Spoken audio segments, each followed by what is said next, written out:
everybody. Welcome to another episode of Tech Done Different. I'm your host, Ted Harrington. With me today is my special guest, Will Lin. Will, thank you so much for being on the show. Thank you, Ted. Oh, that's an honor.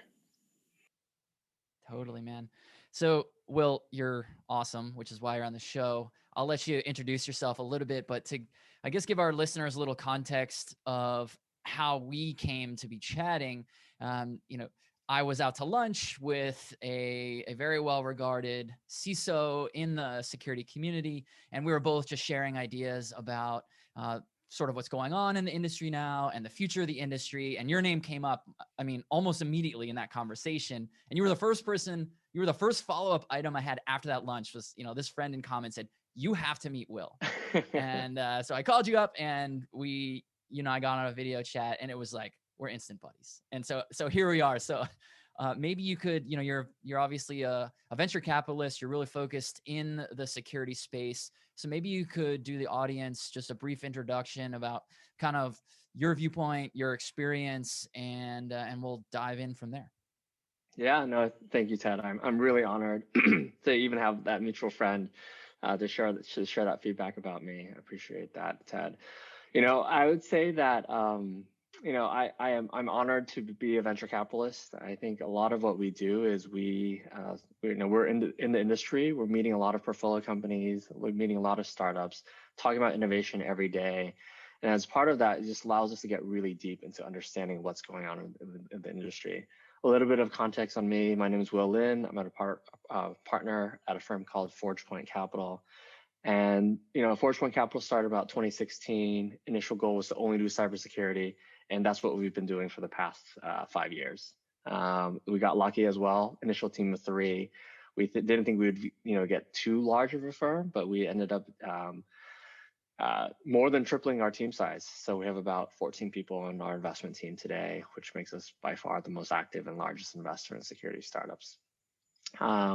And one of the things is sort of different mindsets that we have because we have such a large firm, because we only do security, is that we're not just focused on one portfolio company. We have 30 security companies in our portfolio. We can't just be pitching one over and over and over again because that, what about the other 29 that feel unloved, right? And so what that means is that we end up spending a lot of time focused on the problems themselves and spending a lot less time selling and pitching and a lot of time focusing on solving these issues. And so because of that, I think we allows us to think a little bit differently per your podcast. Yeah. Yeah, that's really fascinating too to hear you describe inherent. I'm reading between the lines of what you said here, but to hear you describe what it is that you do. I mean, I think a lot of people think about venture capital as money, which inherently that is what you're doing. But Yes. What I heard you say, and correct me if I'm misinterpreting what you're saying, but what I heard you say was that really your role is more than just providing the capital, but also to help your founders actually succeed. Is that a correct read on how you perceive yourself?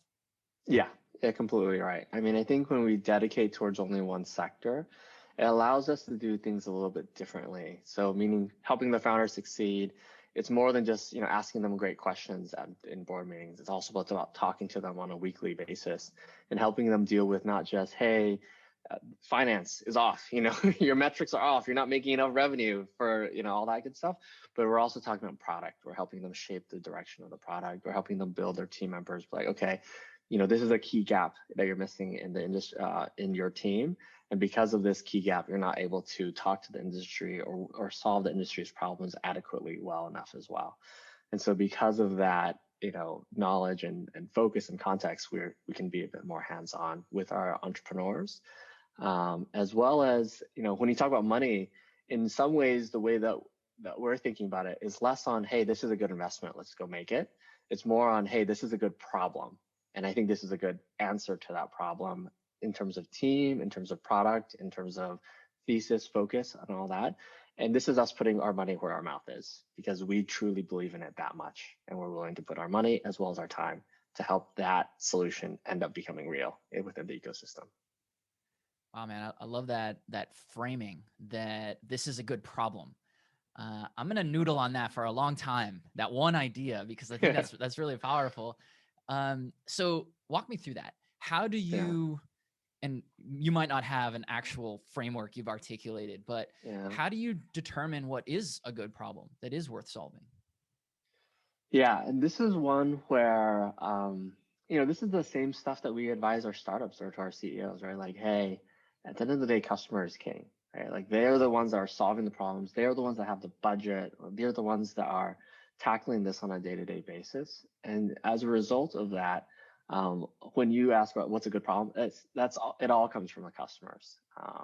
The really nice thing though, when thinking about customers, is more than just like doing surveys or like case studies or, it's classic business school stuff or talking to analysts or whoever it might be. But there's also a sense of being able to understand the ecosystem, like ears to the ground kind of stuff, right? Where like this set of people are going to have this set of problems. And this is going to be a must have for this set of people, but a nice to have for this set of people. And this set of people are not even going to even recognize that's a problem. It's not even important to them because of this, that, and the other. And so one way of thinking about this whole thing is also in terms of what percentage of customers will have this problem.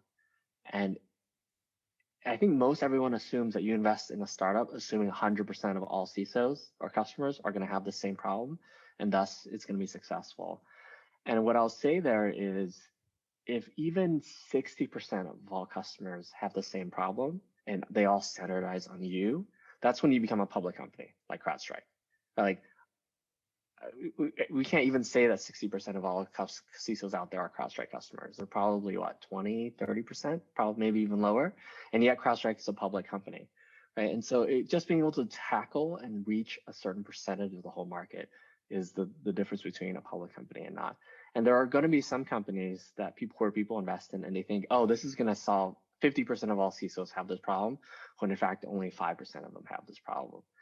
And 5% sounds like a very low number, but what I'll say there is even 5% is enough to create a company as well. So execution, so important. But I guess going back to the original summary, it's all about the practitioners, the people who are actually solving these problems on a day-to-day basis, where you can sort of identify what's a good problem to solve. I'm hearing a theme emerge from you, which is this idea of being narrow. You've talked about the company that you founded. You want it to be narrow. You wanted to focus on security. And now when you're talking about the problems that you invest in solving, focus on a narrow segment who has that problem. It doesn't have to be everything to everybody, but it has to be the thing that matters to that subset. Is that a correct read on the way that you think about approaching the different things you're approaching? I think so. It's definitely very much of a focus thing or a depth versus breadth kind of thing, right? If you go super broad, it's very hard to have depth. And so because of that mindset, when you're a new firm, there are all these other firms with 50+ year histories in the venture capital space. How do you compete against those 50-year-old firms? It's by focusing, right? Go deep. You really understand the space, be very successful. Maybe over time you expand it, but that level, that differentiation that we will be able to provide versus someone else in the space is always going to be our depth. So I don't have the answer to this question I'm about to ask. I'm curious. Maybe you do. Yeah. So I totally agree with you that having a focus and depth over breadth that's the secret. And it's not even a secret, but that's how anything is going to succeed. Right. But why do we think that it is that when we look across the landscape of security companies, whether it's companies that sell just products or companies that sell just services or companies that sell both, it seems like every company is trying to position themselves, not every, but it seems like many companies are trying to position themselves as experts at everything. Like, I mean, this, you're invested in a company in the penetration testing space. If you Google penetration testing and you go to any one of those results, most companies are like, we do SOC and we do compliance, we do penetration testing, we do physical security, and we do hardware. It's like, you can't do all of that stuff. Why do you think that exists? It's a really good question. And I think it's a question, it's also a symbol or of sort of what's going on within the industry, or what do people think about? Because there's a reason why this exists. And I think a lot of it is because a lot of people's initial assumptions are that needs to occur. And then and then it keeps on perpetuating itself over time. And so these unspoken assumptions are really, really powerful. And I think one unspoken assumption that people do have sometimes is like, hey, in order for me to be successful with a customer as a vendor, I need to be tackling a decent number of problems for them so that, if even just one out of 10 hit, I have a better opportunity or better chance of working with them. But sometimes, and I'm not saying this is the case for every single company that does 10 things versus one thing, but sometimes, especially the ones that are newer in terms of this journey, they don't realize that the customer actually wants to hear someone being the best at one thing. Um, and that is just a natural learning that most vendors, company people have to figure out over time, that they really like that specialization, they really like that prioritization. But a lot of people's initial assumptions tend to be, let's go broader versus more narrower. And I think the best way to summarize that is that they haven't gotten enough customer perspective yet to be able to see that nuance and to understand that nuance. And another reason why this all happens is when you look at the big companies, right? The Cisco's, the Palo Altos, the Symantecs, you do see that they're tackling so many different problems. They're not just tackling one. And you see that they naturally expand over time. And they're just thinking, okay, so that means in order for me to be a big company, I need to do a lot of different things as well. When again, there's a different scenario. When you're a tiny startup, everyone wants you to be point solutions so you can be the best of the best. And when you're a big company, everyone wants you to be broad so that you can have all these pre-integrated solutions, so that you can be that one throat to choke kind of scenario, or one vendor to work with versus having to work with 100 vendors, for example. Yeah, that's really good insight for sure. I yeah, I agree with all that. Definitely the idea that you're a new company, you look at, well, who are the established companies and what do the established companies look like? Well, they've got 57 different service offerings. So I've got to probably look like that too. And there's probably another part of the problem here that plays into this as well. I mean, I think about just even with our own company, one of the things that we struggle with, and I'm sure that some of the companies that you're invested in struggle with this too, that different terms actually mean different things, but they're used interchangeably and they shouldn't. Yeah. Yeah. And so we have to be like, well, if you use one of these 10 terms, you really mean this one term. And we do that, but we have to sort of have the receptacles to find the people who say the wrong term. Yeah. What's your take on that? Do you think that's a pretty widespread problem too?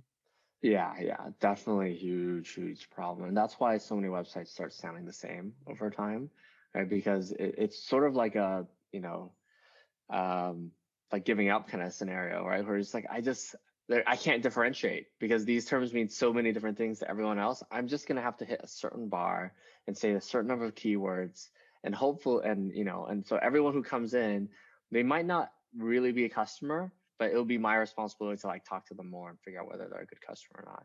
And that's why you see some companies that don't even have a website at all. They're just like, I give up. I'm not even try to compete with all these weird terms that come across so differently. For instance, one example is VPN. Like there's a next generation evolution of VPN today. And people say, when practitioner asks another practitioner, hey, what are you doing in terms of your next gen VPN problem?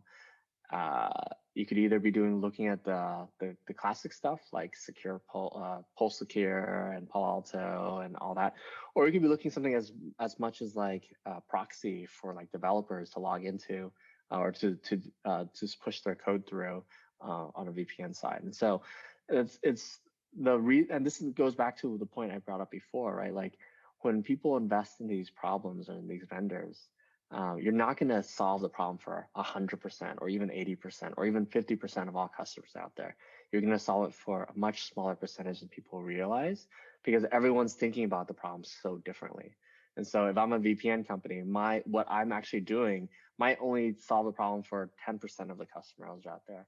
And another company might only solve it for like 20% and vice versa as well. It is definitely an annoying thing to do.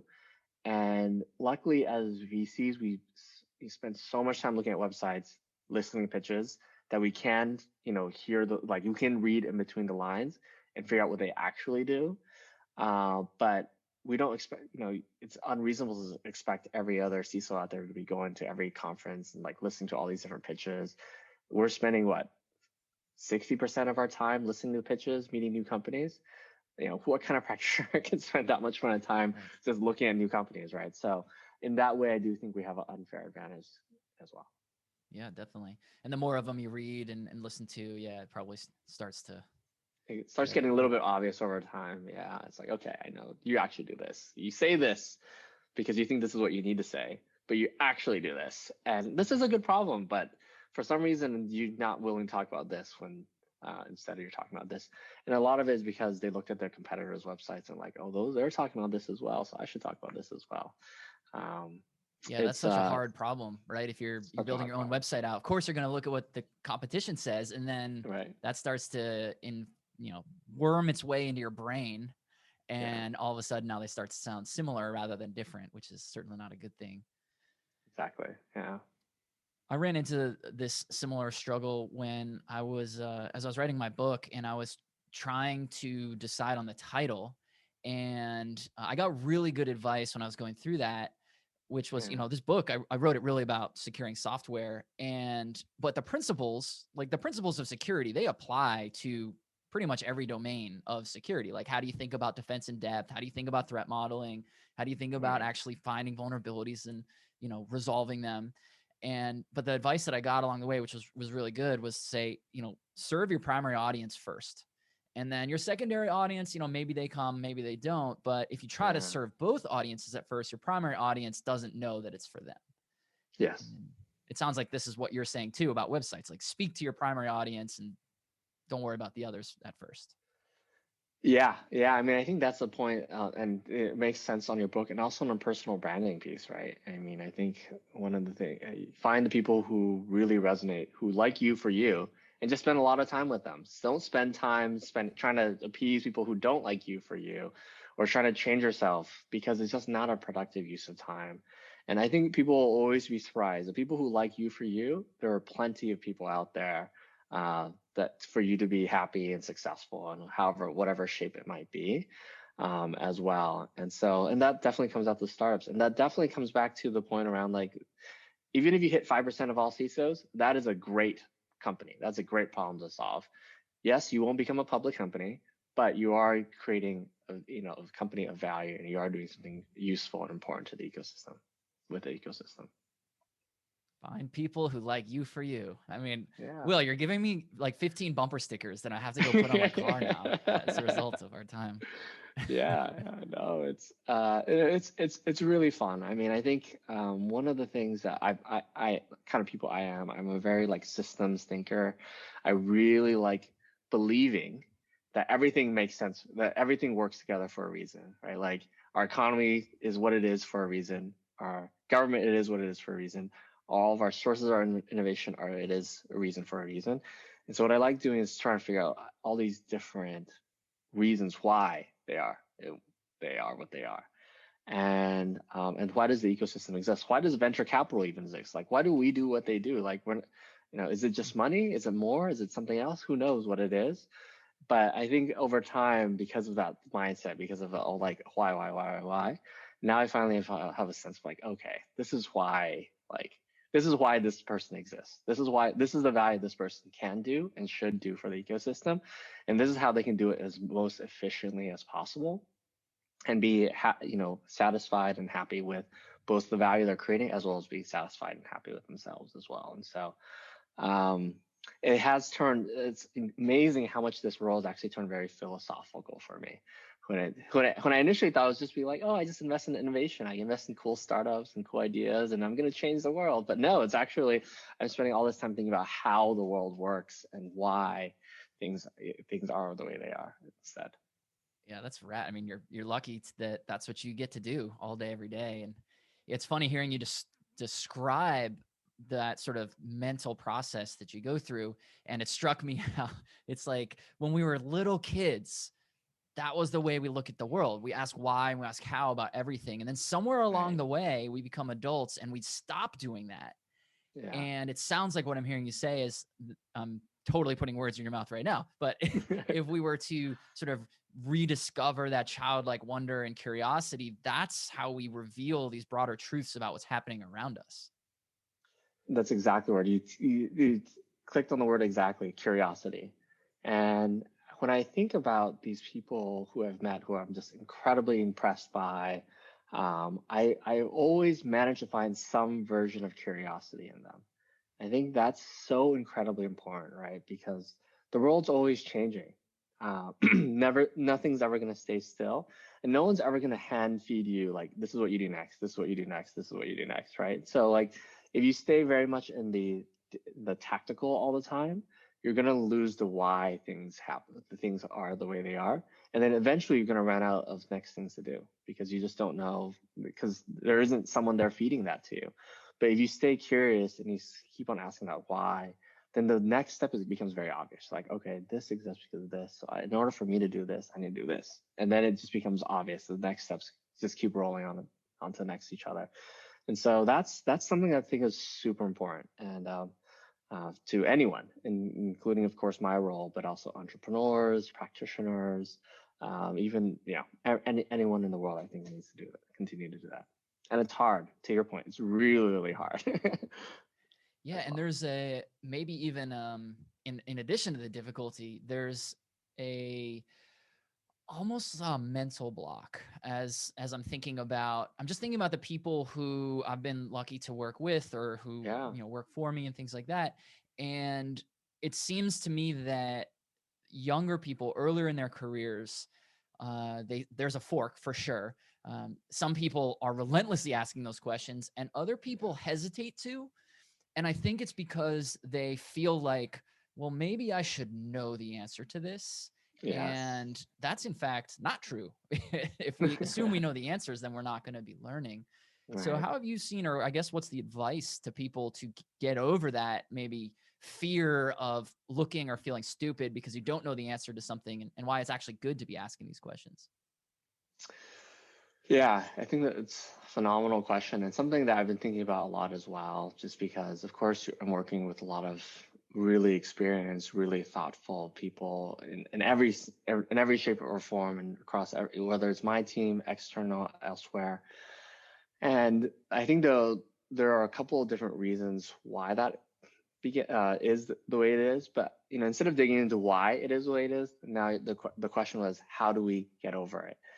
And in terms of getting over that piece, I think a portion of it is being very comfortable with a couple of pieces. One is something we talked about before, not like find people who like you for you, right?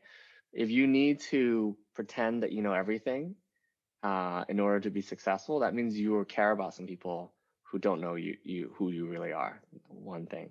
And the second thing is, and this is attached but also different, and this is more of a macro perspective. Because information is flowing so easily now, right? Like this podcast, everything, it just information is out there. You just need to find it kind of situation. What's happening is that people more and more are valuing authenticity. And part of authenticity is being able to say you don't know what you don't know what you don't know as well. And so I think sometimes those folks feel like they don't know, or they feel that it's not around it's their perception is more important than their authenticity. But I think that whole paradigm has shifted because of it, because of the internet and because of information. Now it's less around, hey, what do people think of you in terms of this vision of you, but more importantly, does this person authentic? Does this person actually know what the heck they're doing? And can I trust? Is it worth me spending more time with this person as a result? I love it. We're on this podcast about technology, about security, and here we are talking about being authentic to yourself. I mean, that's if Yeah. that doesn't define doing things differently, I mean, I don't know what does. So that's such a powerful insight how authenticity matters, and hopefully people who are listening to this right now are that resonates with them, and they say, hey, it's okay for me to raise my hand when I don't know, to go find the thing that maybe I don't even know yet that I don't know, because that's the Yeah. path to growth. So I want to ask you about a principle that you hold Hmm. that you and I have talked about before. And the first Yeah. time you mentioned this to me, I almost like slapped the screen of the video chat we're having. So I was so impressed. I was like, I want to know more about this. Yeah. So let's talk about this idea you talk about, where your compensation is essentially helping others. I'm going to butcher it. Yeah. You're the man. Yeah. You do it. So tell me, tell the audience first what the principle is, and then kind of give us the Yeah. background. And I want to ask you some questions about it. Yeah. So I think the principle here is different, and it touches. I'll start with some of the business school terms that people hear all the time, like synergies and value add and all the things that people hate hearing, Jargon. and and then build into why those exist. Like, why are those words even words? Like, why do people in business school talk about it? And then I'll build into sort of my part of all that. So first of all, the whole concept of value add. Value add for me is something along the lines of, hey, I'm creating something that is of value, right? Someone's going to pay for it, or someone appreciates it, that kind of thing. And when a lot of people think about value add, they think about stuff like very interpersonal stuff, like, oh, I help this person, I help that person. But reality, when I think about value add, is something like, what change are you creating for the ecosystem in terms of solving real problems that haven't been solved before? And I think at the end of the day, venture capital, startups, innovation, all that is centered around that problem, which is, hey, there are these unsolved problems that need to be solved, and someone needs to do the work to get that done. And so as venture capitalists, or as for me, I think a lot of it is, how many of these problems am I actually solving? Like, am I actually making a difference in the world? Or am I just playing with money and putting in $1 into the machine and getting $3 out? Like, that's one way of thinking about it. And that's the way a lot of people think about investing. But when it comes to venture capital, I view it as much more of a, what problems are you solving and what value are you creating as a result of it? And so the way I think about my role is, how can I just solve as many problems as humanly possible? And I don't have to worry about making money because I'm helping create so much value. I'm going to inadvertently keep some of that value as well. And so that's something that I just don't need to spend a lot of time doing. And so the best way to just summarize the whole spiel I just did, is that my role, or at least I feel that my role, is lucky because I'm compensated by how much I've helped others. Like, how many problems am I actually solving? And by being able to do something like that, it's very rewarding. You really feel like you're making a difference in the world, and you really feel like you can, the sky's the limit. You can keep on going for forever as a result. I love it. It's so powerful, and I think part of the reason it resonated with me so strongly is that I've done a lot of self-reflection in my own life, and I've sort of identified these 4 principles that drive the decisions that I make. And it was a really revealing process to look. And the way I had to do it was I had to look backwards on. I felt like I didn't have the words for what these principles were until I saw all the things that I'd been doing. And I looked back and it was like, that decision was because of this principle that I didn't realize that I have. And one of those principles, or a couple of them, are, I want to do hard things that matter in the service of others. And then the fourth one is get better every day. Those are my sort of 4 defining principles. And what you just described is sort of all of the first 3, right? And probably the fourth, I think, is inherently in that as well. But the idea that, what's the point if you're not really helping other people? But if you are helping other people, then that's going to derive value for yourself as well as for those other people. So, I just totally inserted myself into your value. So I did not No, I mean to do know. that. No, and that's one of the things I want to make sure to say as well. Like, it's not just VCs who do this, right? It's every entrepreneur also has the ability to do this. And I could even say, like, anyone who helps others can do this. Doctors, politicians, who are. This isn't something that is uniquely focused on just the role that I do. And I think that's very true anywhere in the world. Like, let's talk about doctors, right? If you are helping others, if you're curing cancer, like, do you really need to worry about getting paid at the end of the day? No. Like, the people are going to come to you and ask you, please help cure cancer more or do more of it. And as a result, so the world is not perfectly fair. Like, we all learn that the world's not fair. But there are certain things that you can do just with knowledge and with value creation that you can make sure that at the end of the day, it all works out for you. Like, you'll be fine. This isn't one where you need luck in order to make sure you capture some of the value that you've created. Like you need luck to create some of the value for sure, but you don't need luck to make sure that you are adequately rewarded for your efforts and for the the results you've created in the world. At least now, right? Like comp surveys are all over the place, right? Like all this data, like there's no more surprise on who makes how much, or it's less of a surprise of who makes how much, because all that information is out there nowadays, which is, I think one of the benefits, one of the very, very, very many benefits of the internet, right, is information. Sure. I love it. It's such a powerful concept, and hopefully people can chew on that and think about how to apply it in their own lives. So, Will, as we wrap up here, maybe you could share with us your thoughts on what's coming around the corner. I mean, certainly as an investor, that's what you're always thinking about. Like, what's the next big thing? What are the societal trends? What are technology? Like, where are things going? So, for the benefit of our audience here, what do you think is coming around the corner? What should people be thinking about? Yeah, I like phrasing this in a structure that I've seen, the analysts use. There's like it's top 10 security projects of 2021 kind of thing that Gartner did recently. And so for me, I was thinking about what are the top 10 recommendations I'm going to make for others, right? Because the reality is everyone's going to be a little bit different. But what are at least a set of 10 that I can recommend that at least one of them will resonate with almost everyone.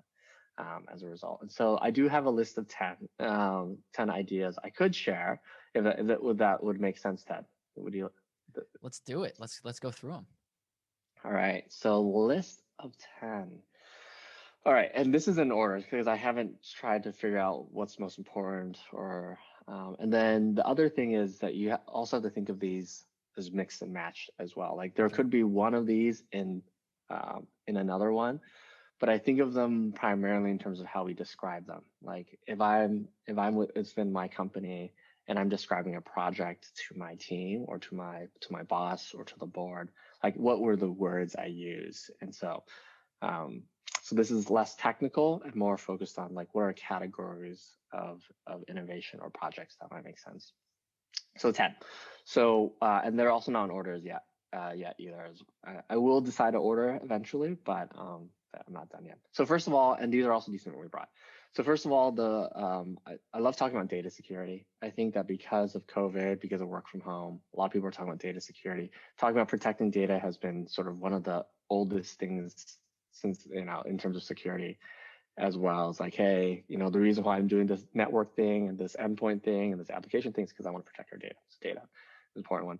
Cloud, I think, is going to be very obvious. A lot of people are also thinking about their shift to hybrid cloud or public cloud. So I think cloud's going to be another project that's going to be very common. They talked about in 2021, identity. Everyone's going to spend a lot of time doing that. And this is an example where it's even broader, right? Because you can do identity of data, you can do identity of cloud, identity of other things.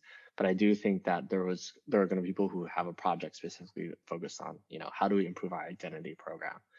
I think there are going to be a certain set of companies where they don't even talk about like classic categories, and they're just going to say, hey, we need to be very, very targeted.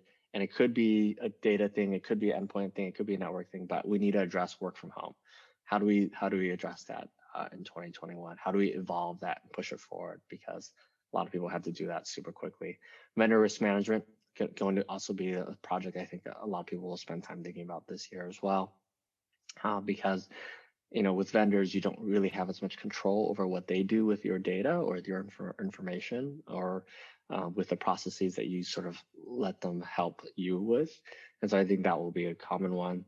Endpoint, I think endpoint will see a lot of shift this year because, everyone's moving to, certain leaders within the endpoint space on the antivirus response detection side. But I think there's also more things that will happen on the endpoint category in 2021. And so I think people will definitely create a program around the next gen of endpoint in 2021. I think some folks will focus on evolving their SOC capabilities, whether it is internal, their existing SOC, improving it, whether it is outsourcing that SOC to a third party, or whether it's building it for the first time, whether it's internal or external. But I think there's going to be people who spend time sort of evolving the SOC in 2021. This one's super duper broad, but this one's going to be focused on digital transformation, right? So how do you enable the business units to take advantage of all the latest technologies? And that naturally sometimes it means cloud, sometimes that means identity, sometimes that means DevSecOps type stuff. But I think every company sort of defines digital transformation differently, and as they should, right? Because a company in retail should think about digital transformation very differently than a company in healthcare, for example. I think DevSecOps is going to continue to be a project that will pop up in 2021. I think we've seen a lot of momentum around it. So I think, finding more ways to help the developers do things more securely will be another really popular one. And then lastly, I think one will be, and this is, it doesn't sound different, but it is different in my mind. There's DevSecOps, which is like SDLC centric stuff. But then I also think there's going to be like more application security stuff, which is more focused on externally facing exposures and visibility. So this is going to be stuff like the like next gen vuln scan, for example. So instead of scanning your internal network, scanning your external presence as sort of another iteration of AppSec. But that's not the only iteration that we'll probably see in AppSec, but I think we'll see people develop projects around them. So that is 10. It's it might it's a lot. It's a lot of projects, but I wanted to make sure to be broad enough that it at least touches one per company out there. But my ultimate goal is that, and as every practitioner recognizes, usually they only have time to get like 3 to 4 projects in a list of 10 done every year, right? There's gonna be some that are must do, and there's gonna be some that are nice to do or nice to haves. And in that sense, I think these 10 will probably be a good chunk of almost everyone's top 10 projects. But in the end, I only think 3 or 4 of them are going to become a 2021 project from beginning to end as well. And so amongst those, I think the 3 that were going to be the most popular is going to be data, identity, and cloud. I think those 3 will probably people will spend the most time thinking about those 3 in terms of not only thinking about the project, but actually getting that project done in 2021. That's such a good list and such a great way to organize the different domains even of security. And it still kind of blows my mind that we're talking about cloud like as this new thing that's happening. I mean, cloud's been around for decades, but yeah. I remember even it was probably like 6 or 7 years ago. I was giving a talk at some conference, and someone was asking about cloud, but the way they phrased the question was really interesting because it was inverted from what I at the time thought everyone believed, and I can't remember the exact wording, but it was something like, well, since no one's going to be using cloud in a couple years. And I was like, what now? I thought everyone knows that cloud is the future. So right. yeah, I guess we have a ways to go. And if it's still looking like a top priority project this year, then maybe there's more runway ahead.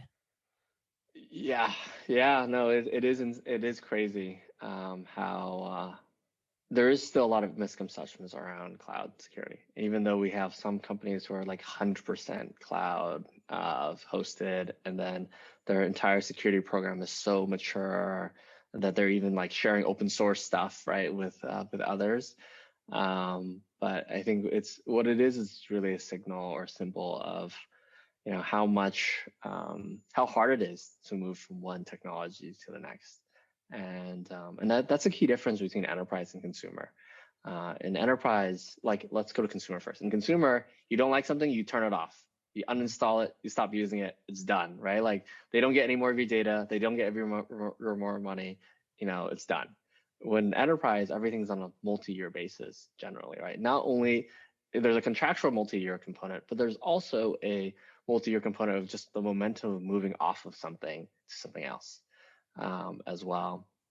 And so there's a lot of these key natural differences that come into play when it comes to enterprise versus consumer. And that's why sometimes when someone's working with an enterprise vendor and the enterprise vendor jacks up the price 2x, 3x, like some insane dollar amount, that some customers still pay it, right? Because it's going to take so much time for them to move on to something else.